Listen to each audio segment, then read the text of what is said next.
दिल्ली का big boss कौन?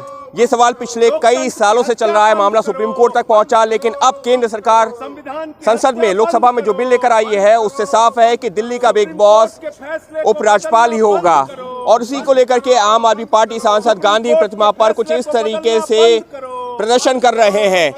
MCD में हो गए जीरो तो क्यों बनते हो हीरो? संविधान की हत्या बंद करो, लोकतंत्र की हत्या बंद करो। सुप्रीम कोर्ट कहता है कि सीएम सरकार है, अमित शाह कहता है एलजी सरकार है। इस तरीके के ये नारे लेकर के यहाँ पर खड़े हुए हैं।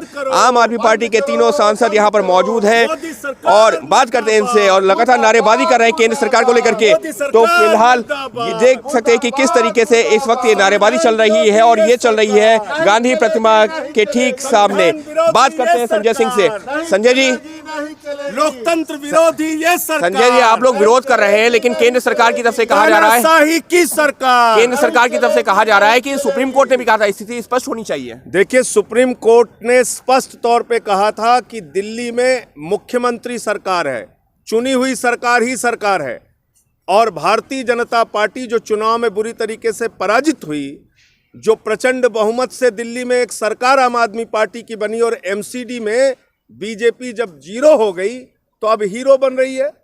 पार्लियामेंट के अंदर जबरदस्ती आप संविधान पीठ के फैसले को बदलने की कोशिश कर रहे हैं। ये देश के सर्वोच्च न्यायालय का अपमान है, ये देश के संविधान का अपमान है।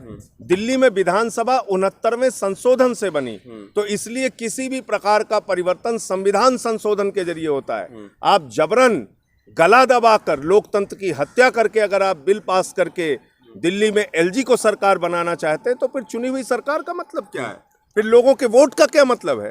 फिर बिजली, पानी, चिकित्सा, शिक्षा पर एक सरकार जो बेहतरीन काम कर रही है, जिसका उदाहरण पूरी दुनिया दे रही है, वो सरकार काम कैसे करेगी? लेकिन सवाल ये कि सुप्रीम कोर्ट में जब मामला गया था, सुप्रीम कोर्ट ने कई विषयों पर तो स्थिति साफ की थी, लेकिन कुछ एक विषय थे जिसको लेकर तीन विषयों को छोड़कर बाकी सारा अधिकार दिल्ली की चुनी हुई सरकार को माननीय सर्वोच्च न्यायालय ने भी दिया है, देश के संविधान ने भी दिया है, और देश के संविधान के तहत जो दिल्ली विधानसभा बनी है उसके तहत भी वो सारे अधिकार मौजूद हैं। दिल्ली का एक्ट भी देता है, दिल्ली का एक्ट भी 1991 का पूरा जो है दिल्ली सरकार को देता है। और संविधान में जो पीठ का फैसला हुआ सुप्रीम कोर्ट का, उन्होंने कहा कि स्वतंत्र है दिल्ली सरकार कोई भी डिसीजन लेने के लिए, उसकी सिर्फ कॉपी जो है एलजी को भेजनी है, उसके अप्रूवल के लिए नहीं, सिर्फ उसके मतलब जो है एक तरह से संज्ञान में लाने के लिए है। लेकिन अब उस फैसले को ये बदल रहे हैं, सुप्रीम कोर्ट के फैसले को। यानी साफ तौर पर आम आदमी पार्टी सांसदों का यही कहना है कि सुप्रीम कोर्ट का जो फैसला है उसको बदला जा रहा है, जो संविधान में जो है जो शक्तियां मिली थी दिल्ली सरकार को, उसको बदलने की कोशिश कर रही है केंद्र सरकार, और उसी को लेकर चल रहा है संसद परिसर में गांधी प्रतिमा के सामने आम आदमी पार्टी सांसदों का ये विरोध प्रदर्शन। हमारे साथ मौजूद हैं बीजेपी सांसद रमेश भिदोड़ी साहब। भिदोड़ी साहब, क्या ये जो है मुख्यमंत्री की पावर कम करने के लिए लाया गया है? क्योंकि अब इससे ये हो रहा है कि अब सीएम के पास कोई अधिकार ही नहीं होगा, और आम आदमी पार्टी इसको लेकर सवाल खड़े कर रही है। नहीं, देखो, ये मीडिया बोले तो अच्छा नहीं लगेगा, केजरीवाल बोले, सिसोदिया बोले तो अच्छा लगेगा।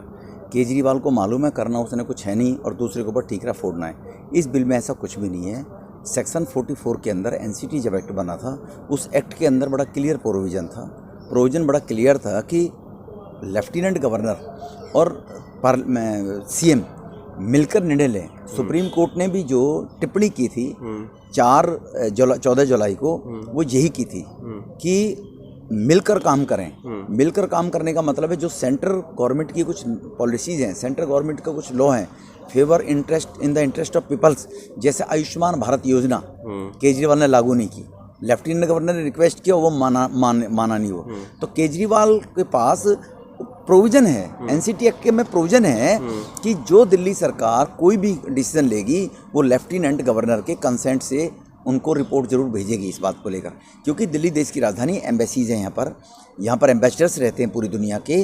केजरीवाल वही है जो गणतंत्र दिवस पे धरने पर बैठ गया था, याद करें आप लोग। लाल किले की प्राचीर पर क्या तांडव हुआ है तिरंगे के साथ में, ये सबने देखा है, देश ने देखा है।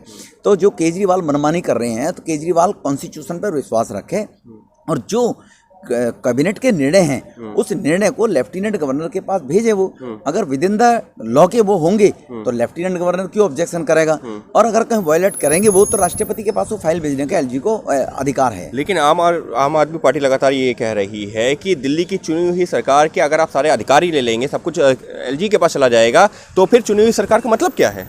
दिल्ली में मेट्रोपॉलिटन काउंसिल थी ना पहले, दिल्ली एनसीटी है, पूर्ण राज्य का दर्जा नहीं है। यहाँ पर केंद्र का इंटरफेरेंस है। तीन चीज़ें केंद्र के पास है, लैंड केंद्र के पास है, लॉ एंड ऑर्डर केंद्र के पास है, और मेजर पॉलिसी जो होंगी किसी भी राज्य के अंदर, एनसीटी के अंदर, उसमें इंटरफेरेंस केंद्र की है। ये जब कानून बना था 91-92 में, तभी बन गया था। उन लोगों को आभास रहा होगा केजरीवाल जैसे अनारकी लोग भी दिल्ली में कभी बन सकते हैं, तो यहाँ पर बहुत ज़्यादा अराजकता कर देंगे जी। तो केजरीवाल वही अनारकी कर रहे हैं। तो इसीलिए जो सुप्रीम कोर्ट ने कहा कि मिलकर काम करें, अगर कोई डिसीजन लेने हैं तो दिल्ली सरकार भी कंसेंट करे। अब वो वन वे ट्रैफिक दिल्ली सरकार ने चलाना शुरू कर दिया है। मैं फिर दोहराना चाहता हूँ, आयुष्मान भारत योजना पब्लिक के वेलफेयर की थी, क्यों नहीं केजरीवाल ने लागू की? लेफ्टिनेंट गवर्नर ने सिफारिश की, उसने सिरे से खारिज कर दिया। आप ये कह रहे हैं हेड जो है वो लेफ्टिनेंट गवर्नर है दिल्ली का, कॉन्स्टिट्यूशनल हेड है, एडमिनिस्ट्रेटिव हेड है, ये लॉ में पहले से है। तो आप ये कह रहे हैं क्योंकि केजरीवाल सरकार जो है मिलजुल कर काम नहीं कर रही थी, इस वजह से ऐसा कानून ले आएंगे कि उनकी पावर ही अब एलजी के कानून पास नहीं ले है? आएंगे। कानून पहले वो स्पष्ट नहीं था उसमें, अब वो स्पष्ट कर दिया है कि सेंटर से रिलेटेड अगर कोई ऐसा डिसीजन केजरीवाल लेगा तो केंद्र के पास उस फाइल को एलजी को भेजेगा, एलजी को लगेगा ठीक नहीं तो राष्ट्रपति के पास भेजेगी। केवल इतना करना है। ऐसा नहीं है कि उनके जो लॉ है, विधानसभा के लॉ हैं, वो with in the NCT act बनाए, कौन उनको रोकेगा? लेकिन उनको ओवरलैप करके केजरीवाल करने की कोशिश करेगा, अनारकी करने की कोशिश करेगा, तो उसको स्टे करने का अधिकार इस कॉन्स्टिट्यूशन में पहले से है।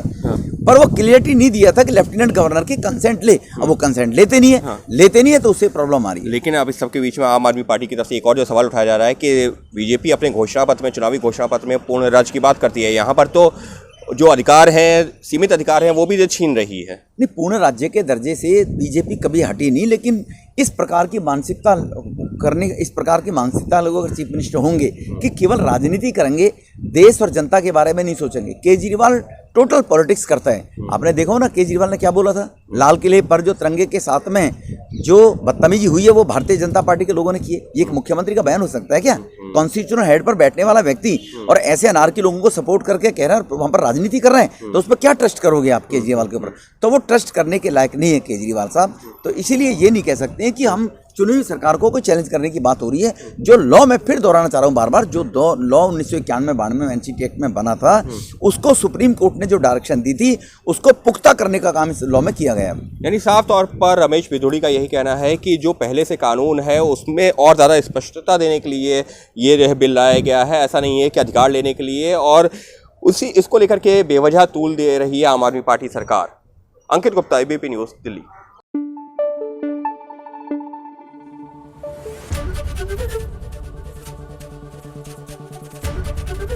एबीपी न्यूज़ आपको रखे आगे।